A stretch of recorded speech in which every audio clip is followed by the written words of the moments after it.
Hi, this is Shade Foray with TaxSaleSupport.com, and I'm here with Steven Swenson, and this is our Tax Sale Titans episode number 3. Yeah, exactly. This is a weekly podcast that we're doing. It's going to release each Tuesday at 1 a.m. And so each week we have a bunch of different training and information to go over. Yeah, really, it's been fun doing these. This being the third one now, we have some structure to it. I think we cover a lot of great stuff in it. So, yeah, we really enjoy this. Now, the first thing we're going to do, though, we need to thank really everybody that makes this happen. So, first off, our website members, which, our membership is just awesome.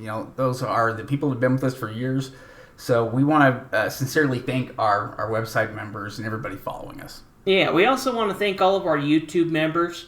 In fact, we're getting more and more members, and the names are looking smaller and smaller as we're adding more names. So we want to thank everyone who is part of our membership or even subscribers, people that follow us. We appreciate you all. Yeah, thank you. All right, so as far as what we're going to be covering tonight, or kind of the lineup here. First, we'll talk about some news and updates. We have a lot of events, 3-day workshops that are coming up in locations around the country. So we'll talk about that for a minute. Then we're going to cover the training tip of the week. After that, we're going to look at the deal of the week. This is going to be, we'll be looking at some interesting properties in Texas. Yeah, definitely. Then we're going to talk about what were they thinking, where we review a deal that just doesn't make sense to us. Then we're actually going to review a member deal, a deal that does make sense. And then we're going to go ahead and answer some of the questions from our subscribers. Yeah, excellent. Now, let's first talk about if you haven't been to Secrets of Tax Lien Investing yet, that is definitely somewhere that you should go. And really just on the channel, if you haven't subscribed on both of our channels. So we've got Tax Sale Secrets and the... Tax Sale Support. Tax Sale Support. Yeah, if you haven't subscribed, we have about 20% of you are subscribers that watch. So go ahead and subscribe. And we love all of the feedback, the comments. A bunch of you guys are leaving positive comments. We appreciate that. We want to highlight some of you guys that did that here. Yeah, thank you. Now, in terms of news and events here, let's first talk about our event schedule because there is a lot going on. So through the rest of this year, we have several events happening. So the next place we're going to be will be in Houston, Texas, October 28th to the 30th. So that's coming up very soon. Then the first event in November is going to be in San Francisco, and that's on November 4th through the 6th. Then we're going to be in Fort Lauderdale, Florida, November 11th through the 13th. Philadelphia, Pennsylvania, November 18th to the 20th. And then we have 2 different events scheduled for December. We have Phoenix, Arizona, scheduled for December 2nd through the 4th. And then Austin, Texas, scheduled for December 9th to the 11th. Yeah, exactly. Now, we'll have an early bird special that we're going to be offering on these where you can go ahead and get registered for $299. As the event gets closer, it's going to go up to $499. But that's also going to include 6 months membership to Tax Sale Support. So that's like a $240 value to attend the event. So if you're interested, would love to have you out. People are really enjoying it. And so let us know if you're interested. We'll make sure we can get you a ticket. Also, as far as some of our other news, we're going to be holding a Thursday night webinar for Thursday, December 1st at 6 p.m. Mountain Standard Time. And we're also looking at scheduling our next one-day online workshop. Yeah, which we really enjoy doing those as well. Anytime when we can spend a longer period of time, working with students or kind of taking you through a process there through the training is really nice. Yeah, so as far as our training tip of the week, what we want to talk about is land banks. It's kind of something that have sprung up since about 2005, mid-2000s, really, 2010. And over the last 10, 15 years, there's been a kind of a big change, and there's a lot of inventory that's moved from county inventory into land bank inventory. Yeah, in fact, this is probably it's probably more common now almost than to find counties that are using land banks than it is to find counties that have a lot of over-the-counter inventory. To help you understand exactly what a land bank is, they are nonprofit organizations that are sometimes set up by the county to help them manage their county held or city held land. Any of these properties that the county ends up essentially owning because it goes through foreclosure, can sit on the books. Sometimes in some places, like in certain cities, they have crazy amounts of inventory. They've got thousands of properties, and a lot of them are old dilapidated houses. Some of them are nice houses. The land banks basically are just nonprofits that the county sets up to help them manage it. Yeah, so really the purpose of the land bank is to return these properties to productive use, get new owners into them, and really they're set up to meet the different communities' goals. Like Shade was talking about how there's some in these areas where there's a lot of dilapidated property. They want to be able to put these back into productive use. If they need to be torn down, go ahead and do that. So they're really there to manage these tax defaulted properties, because that's not really something the county does. Yeah, at least they don't have the time to really dedicate to the properties the way that they need. Now, what's interesting about land banks is they are not new. They've been around since the 1930s, and we're really around there to help provide cheap land for housing.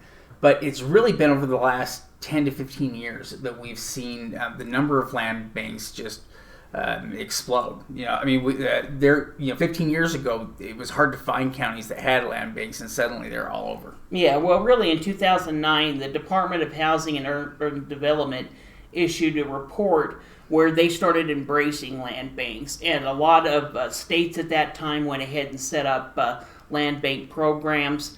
And so really since that time, we've seen quite a few of these land banks pop up, with some states having many throughout that state. Yeah. So, question. Let's answer this. How do land banks get property? And basically, there are a couple of different ways that they get properties. The first one we have here is non-sold tax deed properties, or essentially stuff that doesn't get purchased in the auction becomes county inventory, and so that's one of the ways the land banks get it. Yeah, another way is through city and county held land. So these could be land that used to be within their inventory. They could be city properties they picked up, in addition to public donations. So a lot of times people will donate the land to the city or to the county, and then at that point they'll put these properties into the land banks and distribute them that way. Yeah. Now, one thing that's important to note about land banks, or I guess important to understand, is exactly how they work. What their goals are. See, one of the things that's interesting when you're dealing with the county is that you have a party that's selling something, but they don't have any personal interest in how much it sells for. And with a land bank, what happens is this is the first time you have kind of a group that is more heavily involved with the property, and so there are both benefits and drawbacks, really. Yeah, well, it takes cooperation. It takes cooperation on the local level if it's a county land bank or a city land bank. It also takes a state level. State governments are going to set the rules on the land banks for that state, and then the individual land banks will abide by those rules. Yeah, so really what it means is that, each land bank can be different, and can have basically different criteria that they set for buying properties, or may decide, different, bid or purchase amounts. It really varies quite a bit from land bank to land bank, as does the kind of inventory you'll find in land banks. Some counties have lots and others have very little. So, you really have to almost deal with each individual land bank to figure out exactly how they sell property. You may need to go on the website and look, or potentially even call them. Yeah, well, and many of them have pretty good websites set up. It's pretty clear on how they do it. You just need to spend a little time on each one of the websites. Now, land banks can either offer land, building lots, but they can also offer homes as well. Yeah, really, both types of properties. We obviously see a lot of land and lots that come through tax sales. That is common, because those properties are, it's common to see them get lost to property taxes, but also structured homes. These will include some that are in good condition, some of them that are occupied, even some that are certainly good and usable properties. You can end up in land banks. Although, we love trying to get to auctions, but in some areas, they just don't have enough bidders at the auctions to buy up everything, and so they end up having good inventory in their land bank. Yeah, well, and when it comes to land, some of these lands, these lots or building lots, pieces of land, may require you to have a development plan in place. So in certain areas, they're going to have more requirements. If you're going to buy this lot, you need to do something with it. You need to be building on it. Yeah. Others are going to have, be a lot less lenient, and they're just interested in getting that into a new property owner's hands. So it'll really depend on the individual land banks. And the same thing can be said about the structured properties. Some of them will have requirements that you have to have this rehab done within a set time frame. Usually it's about a year. And things need to be done within that time frame, and the county will go ahead and come back and check. So they may sell the property for really cheap. In fact, sometimes you can buy them for $100.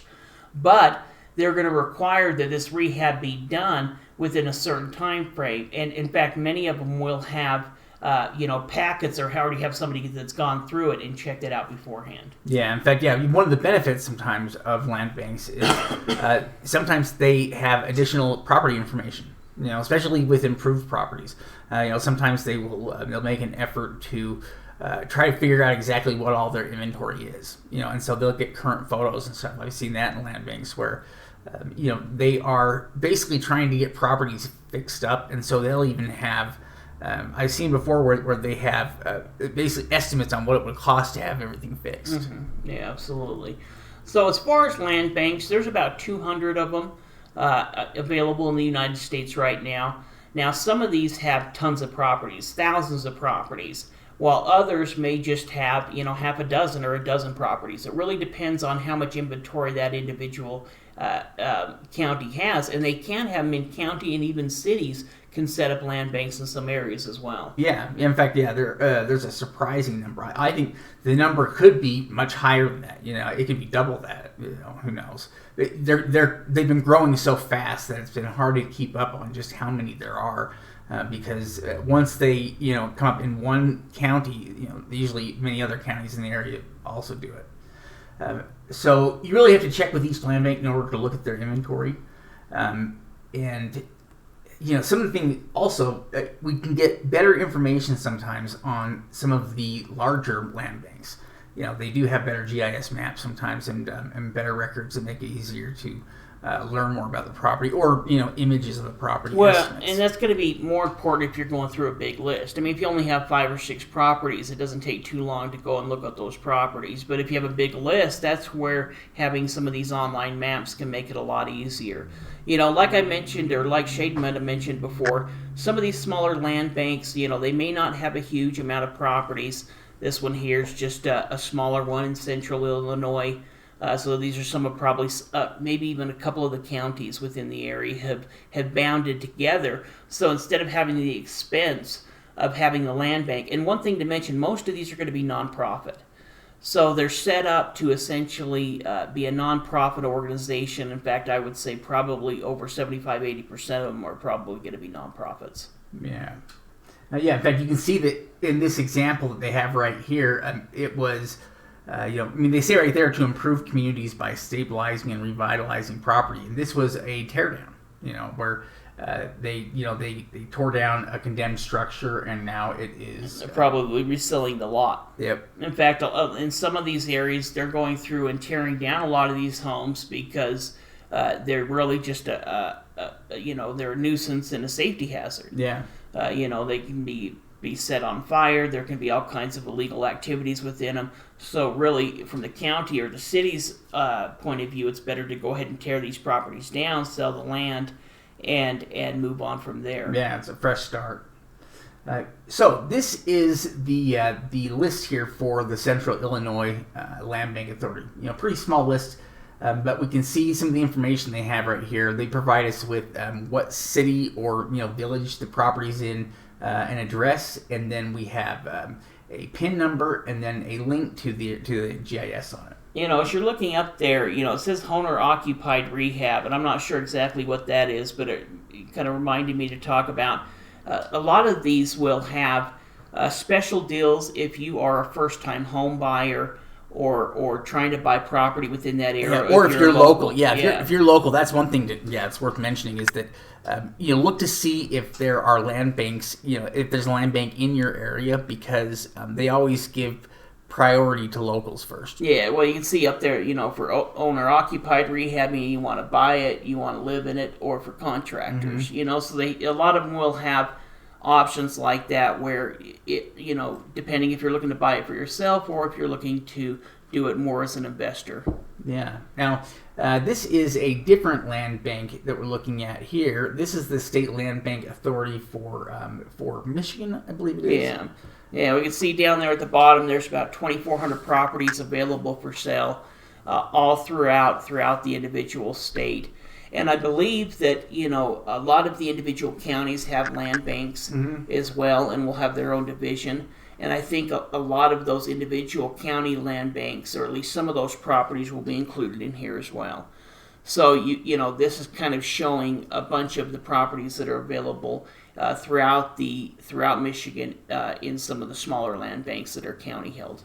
Yeah. So here, we're looking at this is a home, that is currently in this Michigan land bank. Yeah. This particular one won't be eligible to be bid on till February 1st. So it's an upcoming property where they're going to be putting it on here on the land bank, and they'll be accepting offers on it. But this particular one it won't be available to be purchased up until February 1st. Yeah, it's interesting. You see, the image though is from July of this year. Yeah. It's just an example of a land bank within that same, a property within that same land bank, an acre parcel, that's essentially eligible to be purchased. Yeah. And here we have another land bank. This is for Albany County, New York, and this is more like the Michigan, land bank style, where we have, an overhead map, and then we have the properties, also on the right, and then everything is color coordinated, according to, whether they are for sale or whether, it's, somewhere in the process. Yeah, well, and a lot of the larger land banks use this type of system. If not this exact same one very similar to it. Yeah. So we can see here, there were about, close to 759 properties in there, but we can see a lot of those are already sold. Yeah, it's going to include sold properties for sale, all different types. In fact, this first property was right there. We could see it was one of the first properties that ended up selling for $8,000. Yeah, and really, estimated tax balance paid by buyer. So $3,600. Yeah, that's not too bad. That's actually a really great price. It looks like a pretty clean little house. Yeah, I'm sure it needed work, but essentially you're buying them for under $10,000 at this point. Yeah. There's a property that's currently for sale on the land bank for $8,000. Similar type property, that you can pick up. These type of properties are available all throughout the country. Yeah, with interior images too. Yeah. Well, and that's one thing about these properties is you can go through. You can send your inspector through.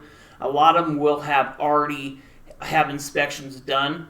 They give you a lineup of everything that needs to be done and the estimated cost.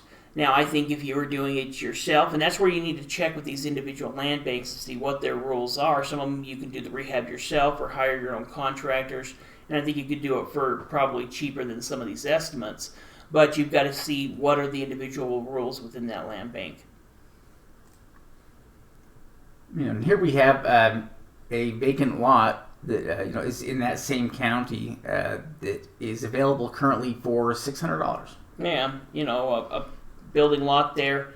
Now, one thing we'd go through and do the same thing, check to make sure it's buildable, but it does look like it. In fact, if you're looking at some of the lots next to it, it's even a little bit bigger than some of the other ones. Yeah, it's interesting. So, how do you buy, these properties in land banks? So there are a couple of different systems that land banks will use, but most land banks are going to have a minimum bid amount or a purchase price that they will they'll have, or they may have you submit offers. Some may do that, but in many cases, they'll actually just set a minimum purchase price. Yeah, well, even like the ones we saw, that home available for $8,000, the lot available for $6,000. Some of these land banks, especially smaller land banks, are going to focus more on people that are looking to buy a home or buy land for themselves. A lot of the larger ones are going to be focusing to anyone, an investor. Yeah. So, a few things to remember about land banks.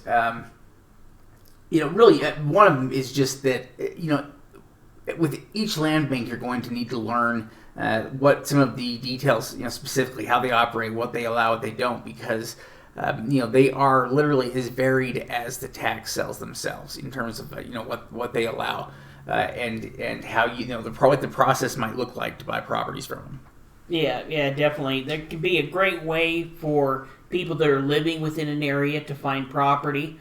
So it's worth seeing, is there a land bank available in my area, and what type of property are available, and if if there is homes, and if that may be an option. Yeah, it's definitely worth checking to see if there is a land bank in your own area, because that's always a great place to start looking for properties. Well, and it's a great way for investors to be able to buy property and pick up property as well. Yeah.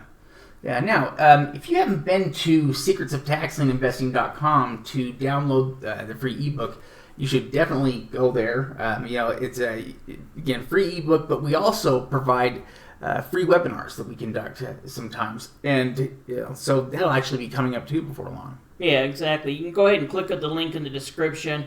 That'll take you to the website. You can go ahead and download the ebook there. Now, let's get into the property deals of the week. And what we're going to be looking at here today, actually, I forgot to change that. We're actually not going to look at that kind. We're going to be looking at Texas. Yeah. So, what we're going to do is, I'm just going to hop off of here for a second. And we are going to get it pulled up here.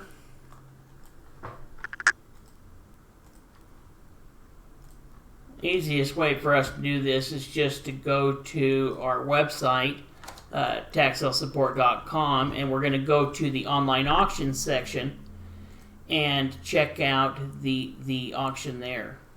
We could also check it from the auction calendar, but a lot of times if we just know it's an online auction, it's the easiest way to find it. All right, so what we're looking at here is Kaufman County. Right there at the bottom. In fact, this is their first auction. So November 1st is their first time they're going to be auctioning their properties on real auction online. In fact, there's a lot of counties in Texas. Texas has 260-something counties, something like that. And there's a lot of these counties that are moving over to an online auction, which gives more opportunity for out-of-state investors to participate within the sale. So let's go ahead and let's click on the first property. We see that it has an opening bid of around $16,000, has a market value of around, what was that, 33? It says. Yep, 33,000. We can see it's that lot right there. One thing we would check and make sure is that the lot is buildable. Yeah. Another thing would probably check that market value, because right now you're buying it for about 50 cents on the dollar. Yeah. And so that might not be a very good deal. Now, if the property's worth more than that, if it's worth, 40 or 50, then buying it at 16 could be worth it. But it would definitely take a little bit more research on this property before we would buy it, because the opening bid is quite a bit higher, and also making sure that it's usable and buildable. You know what? Look at that. Yeah, look at it. It's an easement. It might have an easement. Yeah, it's an easement property. So we can tell there are several easements that this property is going to have to deal with. Probably you got the power easement and the drainage. Mm-hmm. So, yeah, that first property is one that it's total junk. Yeah, it's total junk. I would imagine. I mean, maybe you could build between there and that house to the right. Yeah. Because the house is depending on how far it goes, but you might not have enough room. Depending on how far your lot goes. The lot may end. I don't think it was with the. Yeah, I mean, look at that. I think it's too close to that. It's got a fire hydrant. Yeah, I don't think it's buildable. No. And somebody will probably end up buying. In fact, we could probably go back and do a what were they thinking, and see somebody who overpaid and spent like $40,000 for it.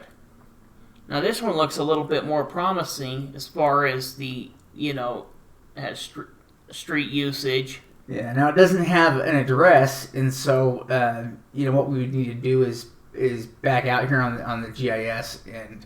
Well, it has the Crescent Drive, oh, yeah, so Crescent Drive. We could probably find it pretty easy from there.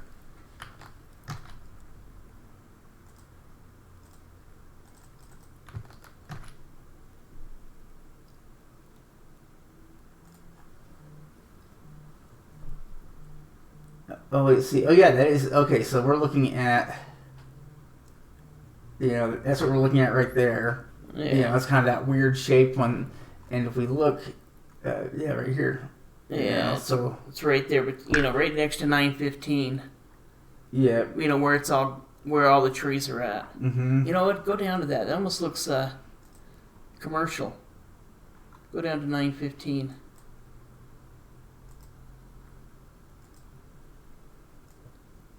Oh yeah, it is commercial. That is a beauty salon.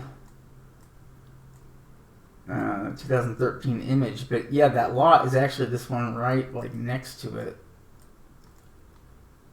where it's essentially. Or if you get the truck uncleared. Yeah, it's this little uncleared lot. And most of where they're parking is probably. Yeah, probably. Probably on their own lot there. Let's see. Same rules would apply, though. We would go ahead and make sure it's buildable, and then also check the value, because as far as it right now, it's opening for around 50% of its value. Yeah. Now, one thing to mention, both of these properties, because they are land, are only going to have a 6-month redemption period. In fact, they already may be into that redemption period, because most of them are going to do it when it went ahead and the judgment, or essentially the foreclosure, was done. So these might already be into the redemption period a couple of months before the auction even starts. Yeah. So here we have another one. Let's look at this one real quick. This is. Now this one, it looks like it has a minimum bid of $9,600 and a judged value there of $216,000. Let's go ahead and check out the county records.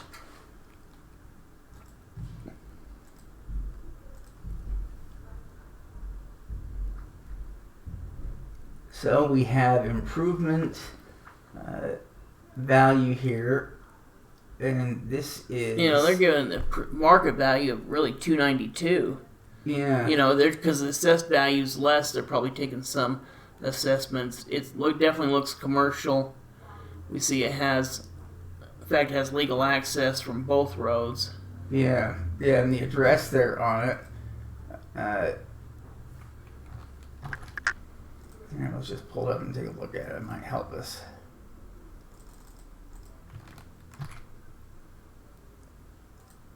All right, let's see.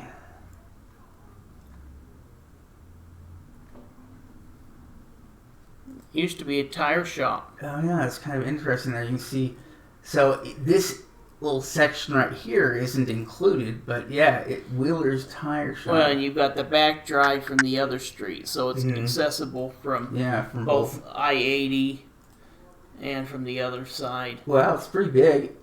That's a March 2021 image, and there's a giant billboard on it. Well, and look at, they've got a for sale sign on it. Oh, yes, they did. So, it's possible it could redeem.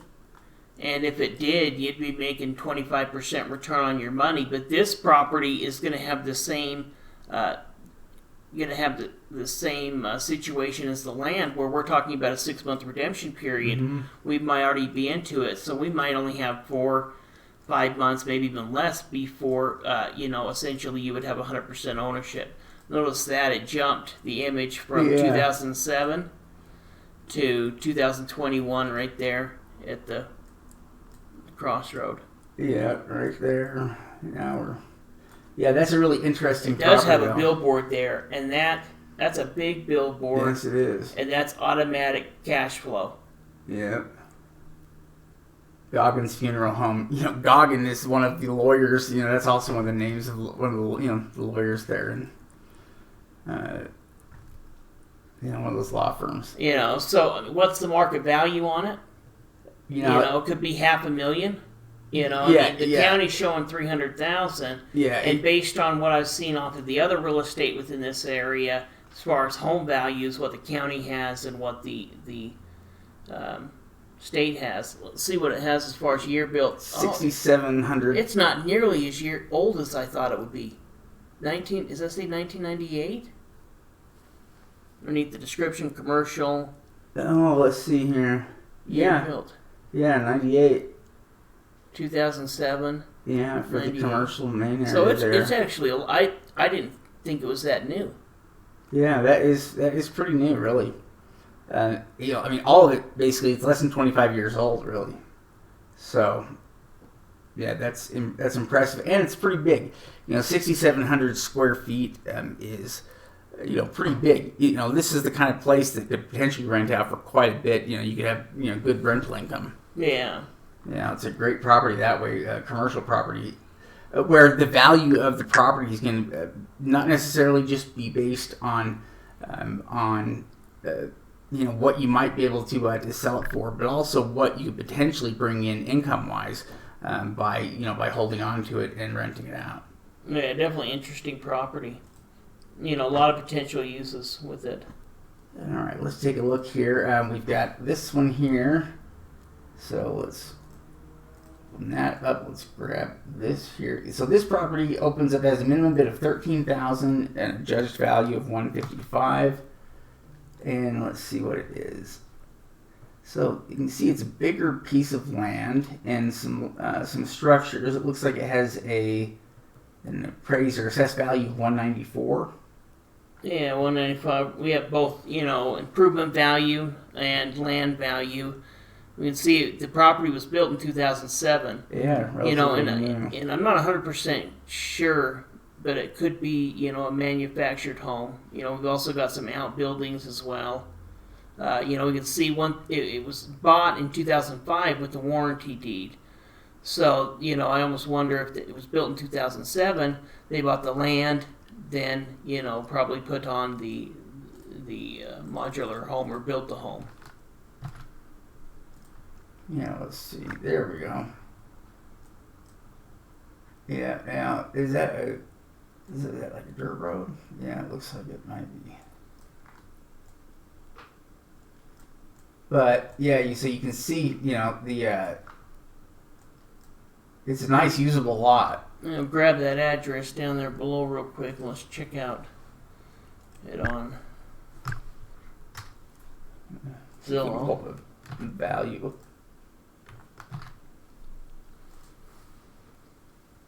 $237,000 is what they're estimating it at. Yeah. Pretty So, good. Yeah, that is a pretty good value there. 3-bedroom, 2-bath, 1,400 square feet. Interesting property there. And let me go back to the county record real quick. I want to see is this owner occupied or not. let's see, homestead capital. No, so you see improvement non-homestead value. Yeah. So this is not owner occupied. Well, it's not a homestead property. So this is only going to have the 6-month redemption period. Actually, if you look at the address and the name address or the owner's address are the same, but they don't have it listed as a homestead property. Yeah. So they either have another property within their Texas that they've listed as a homestead property, or they haven't, for whatever reason they didn't. Or try this to could be a apply second for, home. It could be their, a second property. Not quite sure, but we automatically know from that this is going to have this shorter redemption period. So as we're looking here within the county records, that's what's going to let us know if there was a homestead on it. If it was underneath the homestead value, then we'd know that there's going to be a 2-year redemption period instead of the 6 months. Yeah, that is interesting. Okay, let's look at, we've got one more here. Let's grab the address here. This one is in Kemp, Texas. This one has a minimum bid amount of about $12,000 and a judged value of $116,000. Oh, whoops.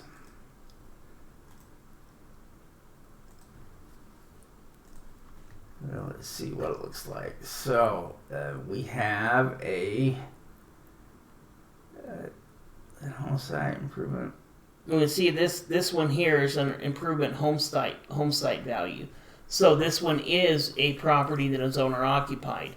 In fact, if we look at the location address, Miller Road, and the mailing address of the owner, Miller Road, we can see that this is an owner occupied, and then down there underneath the owner as well, it says HS for the homestead exemption. Yeah, right there. So this property, this owner is going to have 2 years to pay the property off before you would have 100% ownership to it on it. Yeah. But you would have the ability to essentially rent the property out. You're just not going to want to put money into it because the property owner could still redeem it within that time frame. That's it. August of 2013 image there on. It's just a smaller actual house. Let's see if it pulls it up.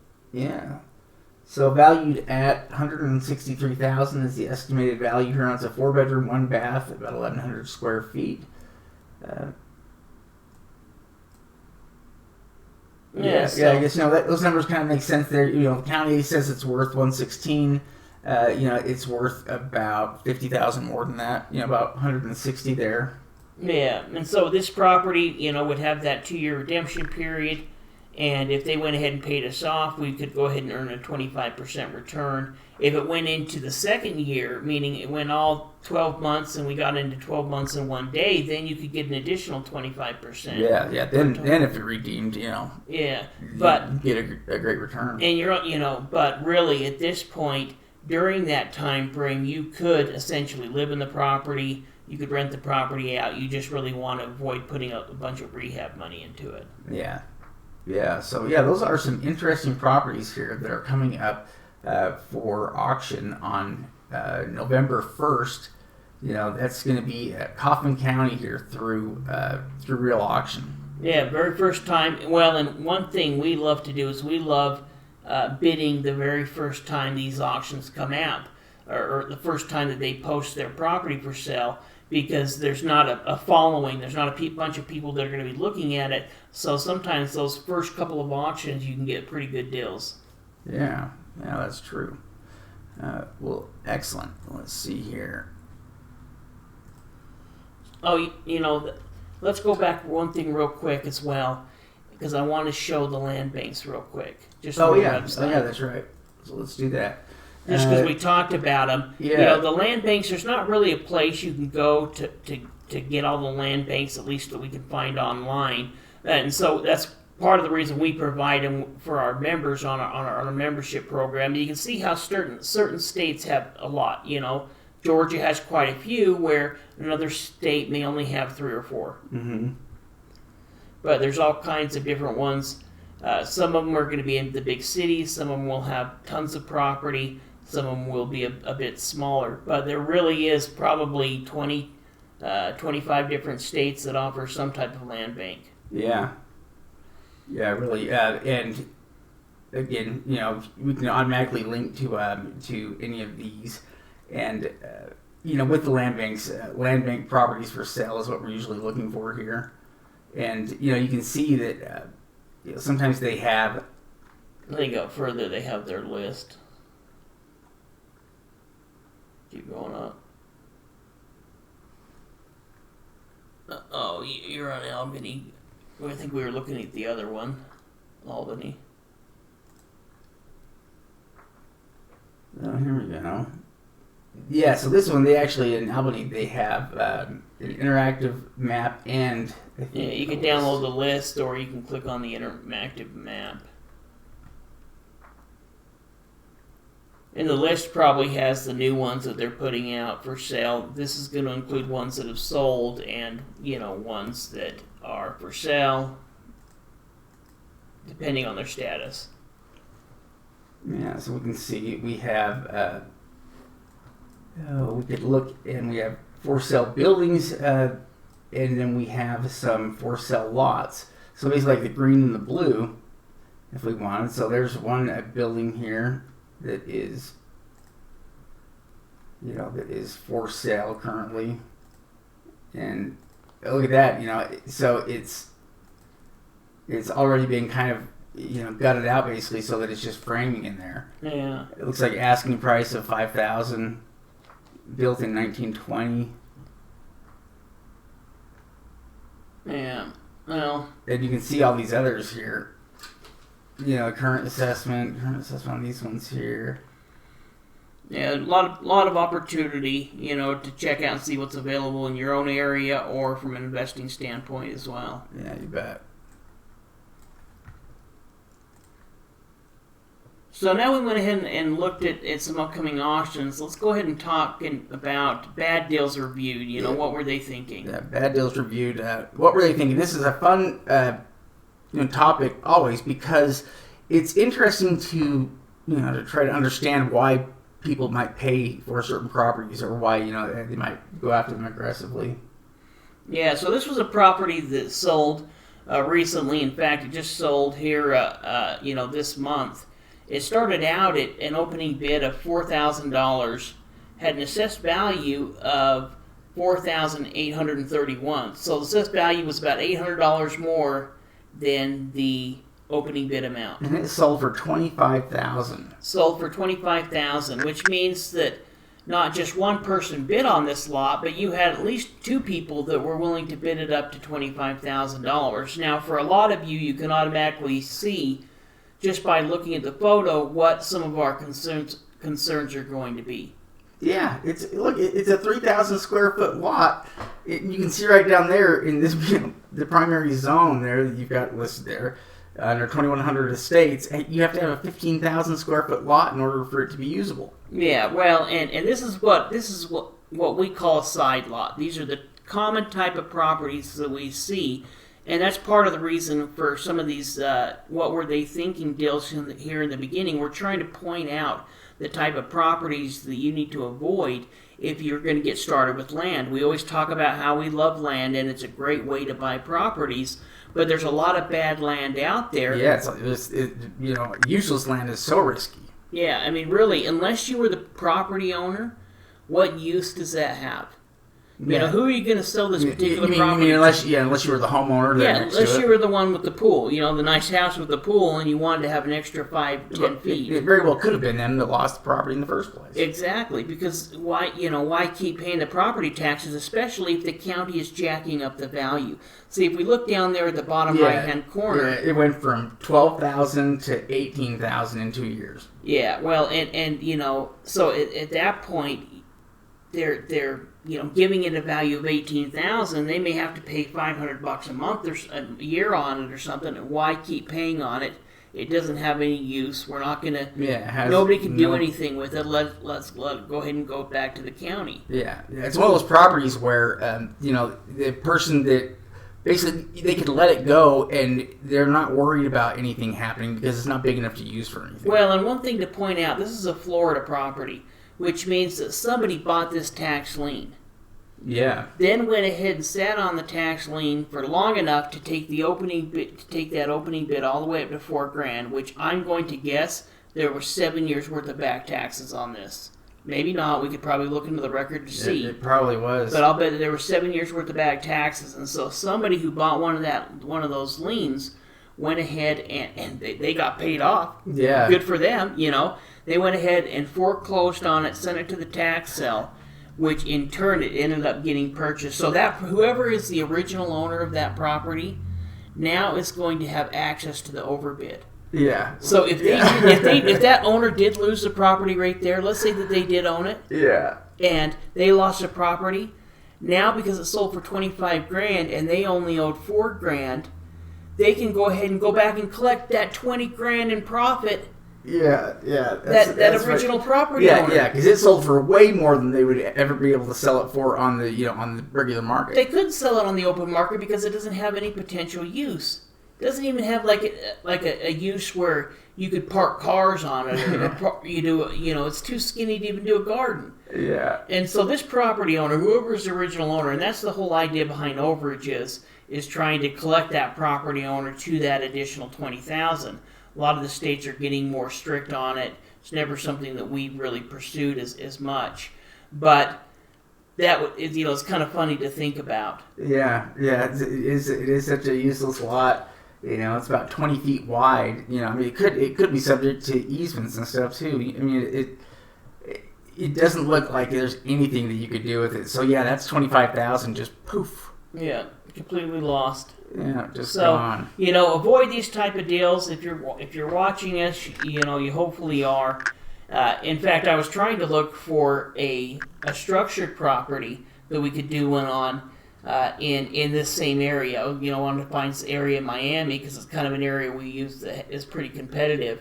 And I kept looking at the structured properties, and there was always about 50 to 60 grand of potential profit in each one of the deals. So I couldn't find anything over the last, a couple of months or so worth of looking back. But that's funny. Well, now we're going to move on to the next section here, which is reviewing a member deal. Yeah, good deals reviewed. We looked at a bad one. Let's look at a good one. In fact, this is a really great deal. Yeah. This is an amazing deal that one of our coaching students picked up. So what we call a home run. Yeah. This is a real home run here. So this property opened up. I think the opening bid was around $12,000 or so. It's 17 and a half acres of residential. It's zoned residential land. Has an assessed value of $665,000.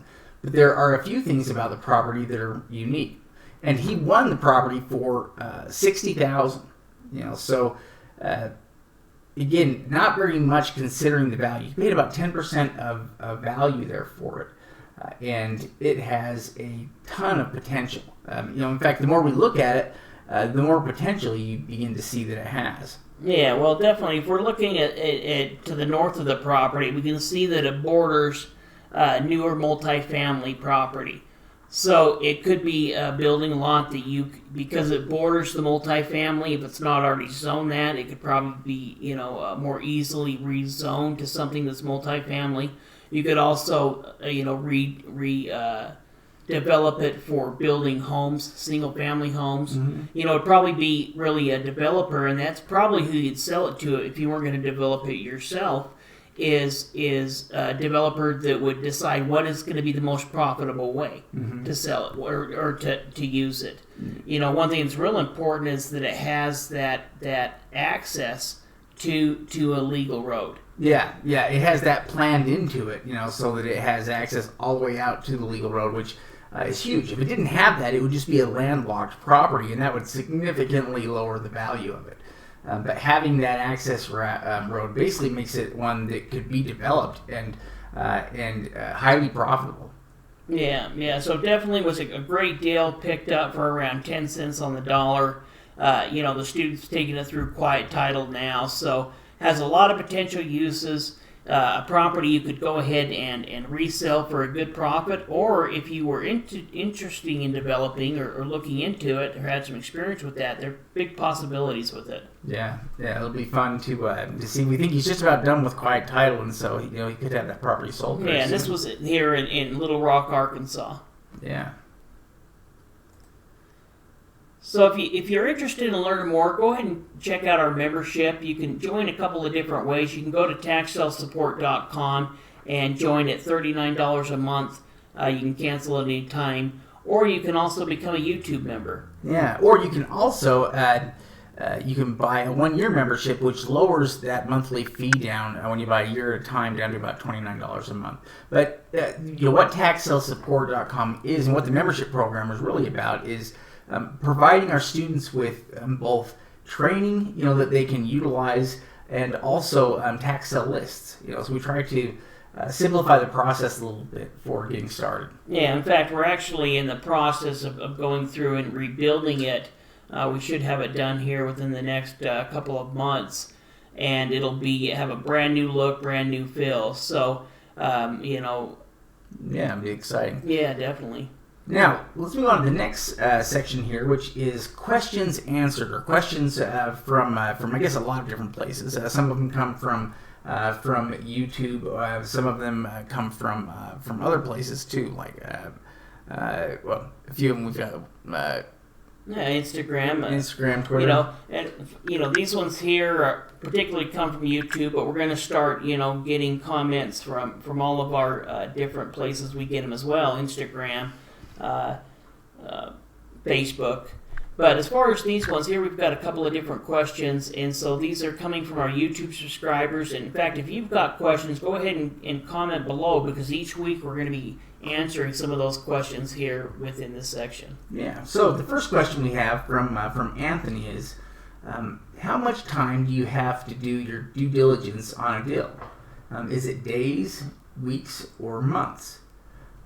That's actually a really great question. In terms of how much time do you generally try to give yourself to do due diligence on a deal? How much time do you need is also a good question. Something that's also interesting about this is that the answer might vary a little bit depending on how much we're spending. Yeah, well, and depending on the type of auction, depending on the type of property, it's really not a question you can answer just straight individually with one answer.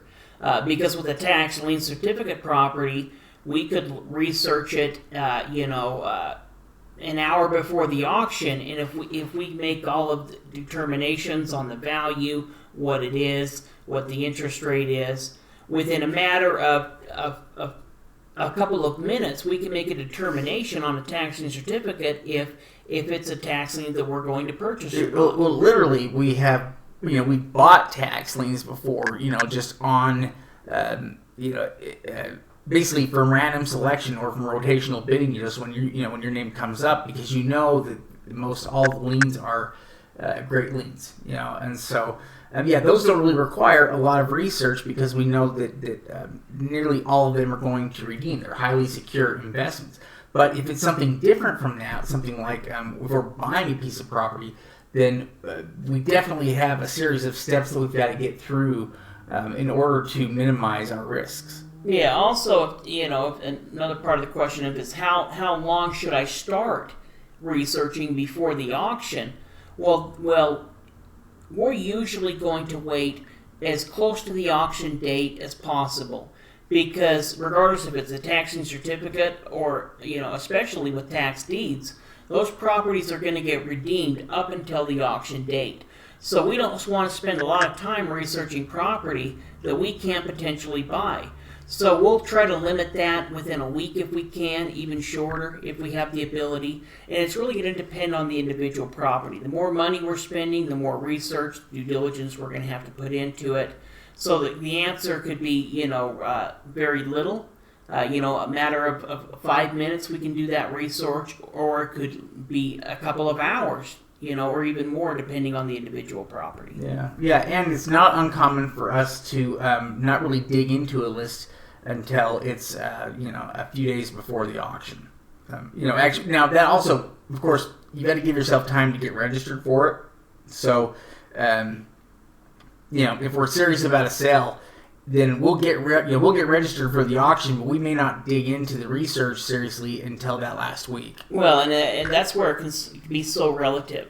That's how we can't completely answer your question, because if it's a large list, if there's 50 properties on the list, then we're going to wait until the last few days, because there's only so many properties. There's 50 properties we need to research. But if we're trying to research a list like the Los Angeles sale, where they had 1,200 properties available, we may need a couple of weeks to try to whittle that down, but we're still going to try to wait to do it as close to the auction day as possible. Yeah. Another question here. It says, great content. If I'm the winning bidder, I assume I get the quitclaim deed and cannot have a title insurance, right? Is it possible to flip right away, or do I have to wait the redemption period of 2 years? Thanks. Now, with this particular question, on the redemption period with the tax lien, you're not going to be getting, the property. But if we're talking about a tax deed, or if we're talking about a redemption period like in Texas, for example, then that 2-year period could apply to it. But if we're just talking about a normal tax deed, you're going to get either a tax deed, it could be a quitclaim deed, and your question about title insurance is right. You can't get title insurance on tax deed properties. Most title companies don't issue title insurance, but there is a couple of specialty title companies or options that will offer title insurance without going through and doing quiet title. Yeah. In fact, they basically just charge a premium for it. But they're good options if you did want to sell the property immediately to somebody that needed, that was bringing financing, basically, so we needed to have title insurance. There are some companies that specialize in providing that kind of title insurance for a little bit of a premium. So it might cost you, $3,000 for the title insurance, but it basically gives you the ability though to sell it right away. You always have the power to sell tax deed properties right away. Meaning that you could sell it, but you can sell them as is. The one thing you can't do right away is sell them, with a warranty deed. But you can use something like those companies we were talking about, something like a tax title services company, to get a deal done, at full value. Yeah. So when you buy that tax deed, like Shade said, you can either sell it as is, where they're not going to be able to get title insurance unless it's something like tax title services. Or you can go ahead and go through quiet title process and then eventually sell it with a warranty deed at top dollar, where anyone can get title insurance on it because it's like any other property. Yeah. But you always have the power to sell. It's just a matter of whether or not, how difficult, I guess, it might be to find a buyer if you can't go through and get normal title insurance. Yeah, definitely. So, all right, let's see. Next question. Hi, first of all, thank you very much for the great content you are putting out. I have a question concerning the resale auctions that California does instead of over-the-counter. Where do I get information about when and where the resale auctions? Thanks for helping. It's a great question, Ralph. When it comes to the resales, most of the ones that we've seen are going to be held online. So they're going to either be held through Bid for Assets, some of the real auction websites as well that have their own individual county website for the tax deed auctions can do the resale as well through there. It's not something that's always going to happen, and with the resales, they can vary. Some resales they'll go ahead and resell it at, they'll just try to reoffer the same properties again at the same opening bid. But a lot of them will go ahead and discount those properties to a minimum bid amount. Yeah, so they can try to be sure that they sell it. I think the main places where a lot of them are posted for California, check Bid for Assets. That's really going to be one of the big sites though where you see a lot of their auctions posted. Yeah, so they may hold them in person, and that's something that we're always looking at as we're pulling up the auction list for our membership program each month. And so occasionally there will be on-site auctions where they do the resale, but a lot of times they're going to be at these online auctions, like Shade said, on Bid for Assets. Yeah. Another good question here. Do you consider heavily wooded lots good or bad, or doesn't matter? It's actually a great question. Because I would have to say that in most cases it's almost always usually a positive thing. To have lots that are heavily wooded. Really, all that means is that they haven't been cleared before. But that also means that they're less likely to have something like a grass cutting lien placed against them because they're more naturally landscaped. Yeah, definitely. So really, it probably doesn't matter either way. Like Shade said, there's big advantages to having it a wooden lot where we're not going to, we're going to be less likely to have governmental liens. If somebody is just looking to build on it, though, they're probably going to need to clear it before building. So there is going to be some cost, and there is kind of a trend going right now where people are buying not necessarily a building lot, but large pieces of land that are wooded for that wood value. To actually be able to sell that wood at an additional cost in addition to the land value that they're buying by buying the property. So, it really kind of depends on the property, but it really probably doesn't matter as long as the lot has use underneath the wooded. So if it's a wooded lot, but it's on a big hill, well, that could be an issue. But as long as the land is usable underneath, a wooded lot is good either way. Yeah. Last question here from Bob McKenzie. Never heard of a redemption deed before. That does not surprise us, Bob. That is not an official term you're probably ever going to find. I think from states like within Texas, their counties, they don't consider them redemption deeds. They're just their tax warrants. Their tax warrants.